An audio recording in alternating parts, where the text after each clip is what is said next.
शौनक ने महात्मा सूत जी को पूछा, कहा गुरुदेव अभी आपने बड़ा अच्छा वर्णन किया कि भगवान वेदव्यास 17वें अवतार में प्रकट हुए।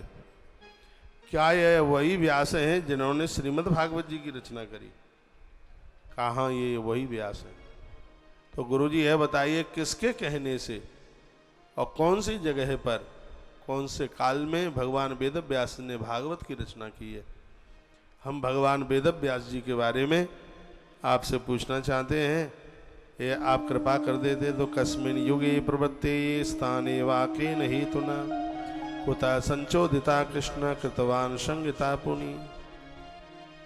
कस्मिन युगे प्रवृत्ते, हम कौन से युग में कौन से समय में भागवत जी की रचना हुई है, इसके बारे में आप सुना देते तो आपकी बड़ी कृपा होती। तब सूत जी कहने लगे, द्वापुरे समनु प्राप्ते तृतीये युग पर्यये जाता पराशरा धोगी वासव्याम कलये हरे। द्वापुर के समापन का समय था। एक दिन की बात थी, नदी के किनारे महात्मा बैठे हुए थे, खिन्न अवस्था में बैठे हुए थे। वेद के 4 भाग कर दिए लेकिन शांति नहीं मिली। महाभारत जैसा दिव्य ग्रंथ बनाया लेकिन शांति मिली नहीं, बिल्कुल शांति नहीं मिली। इतिहास पुराण नाम च पंचमो वेद उच्चते, महाभारत को 5वें वेद में रखा गया है। महाभारत की रचना करने के बाद भी उनको शांति नहीं मिली, मन से खिन्न बैठे हुए थे मां सरस्वती के किनारे पर। इतने में बीड़ा बजाते हुए वहां श्री देवर्षि नारद जी चल करके आ गए। नारद जी ने देखा कि भगवान वेदव्यास खिन्न बैठे हैं, तो पाराशर्य महाभाग भवता कचिद आत्मना परितुष्यत शारीर आत्मा मानस एव वा। अरे पराशर पुत्र क्या बात है, तुम कुछ खिन्न सी अवस्था में बैठे हो, बताओ तो सही दिक्कत क्या है, परेशानी क्या है।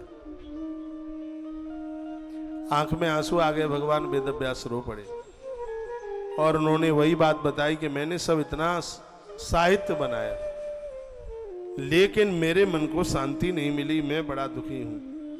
तब देवर्षि नारद जी ने कहा, तुमने इतना सब कुछ बनाया जरूर, लेकिन कहीं भी तुमने गोविंद की लीलाओं का वर्णन नहीं किया।